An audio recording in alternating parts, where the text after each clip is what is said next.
Pan India star Prabhas చేతిలో ప్రస్తుతం 6 సినిమాల వరకు ఉన్నాయి. వాటిలో 2 సీక్వెల్స్ కావటం విశేషం. ఇవి కాకుండా మారుతి దర్శకత్వంలో ది రాజాసాబ్, హను రాఘవపుడి దర్శకత్వంలో ఫౌజీ, సందీప్ రెడ్డి వంగతో స్పిరిట్ సినిమాలు ప్రభాస్ చేయనున్నారు.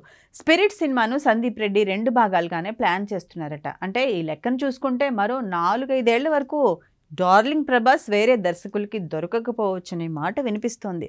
కల్కి మూవీతో బిగ్గెస్ట్ బ్లాక్ బస్టర్ అందుకున్న ప్రభాస్ నెక్స్ట్ ది రాజాసాబ్ సినిమాపై ఫోకస్ చేశారు. 2025 ఏప్రిల్ 10న ఈ చిత్రం థియేటర్స్లోకి రాబోతుంది. హను రాఘోపుడి దర్శకత్వంలో చిత్రాన్ని ఆగస్టు 17న లాంచ్ చేస్తారని టాక్ వినిపిస్తుంది. అలాగే ఆగస్టు నెల ఆఖరు నుంచి రెగ్యులర్ షూటింగ్ ఉండొచ్చట. మరోవైపు యానిమల్తో సూపర్ సక్సెస్ అందుకున్న Sandeep Reddy Vanga spirit movie script complete చేసే పనిలో ఉన్నారు. High voltage action backdrop కథతోనే ఈ సినిమా ఉండబోతుందట. ఈ ఏడాది ఆఖరిలో మూవీ షూటింగ్ స్టార్ట్ చేసే ఛాన్స్ ఉంటుందని టాక్ వినిపిస్తుంది. ఈ సినిమాలో హీరో పార్ట్ 2 విలన్ పాత్రలో కూడా ప్రభాస్ కనిపించబోతున్నారట.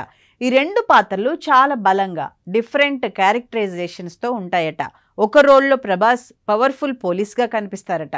ఇక ఈ సినిమా హీరోయిన్ పాత్ర కోసం ఇంట్రెస్టింగ్ పేరు తెరపైకి వచ్చింది.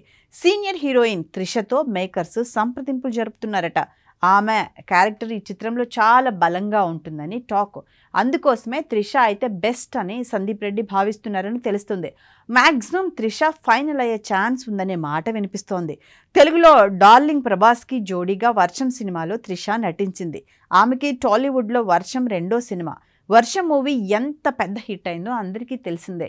ఈ సినిమానే త్రిష్కి స్టార్ హీరోయిన్గా గుర్తింపు తీసుకొచ్చింది. తరువాత ప్రభాస్, త్రిష పౌర్ణమి సినిమాలో జతకట్టారు. ఈ సినిమా కమర్షియల్గా ఫెయిల్ అయిన డార్లింగ్ ప్రభాస్ బెస్ట్ మూవీస్లో ఒకటిగా నిలిచింది. తర్వాత 2008లో బుజ్జిగాడు సినిమాలో 3వసారి ప్రభాస్, త్రిష కలిసి నటించారు. 16 ఏళ్ల తర్వాత మళ్ళా స్పిరిట్ సినిమాలో ప్రభాస్, త్రిష జంటగా నటించబోతున్నారనే మాట వినిపిస్తుంది. అదే నిజమైతే స్పిరిట్ సినిమాకు మరింత హైప్ వచ్చే ఛాన్స్ ఉంటుందని సినీ విశ్లేషకులు అంటున్నారు. కోలీవుడ్లో కూడా స్పిరిట్ సినిమాకు మంచి బజ్ లభిస్తుందని భావిస్తున్నారు.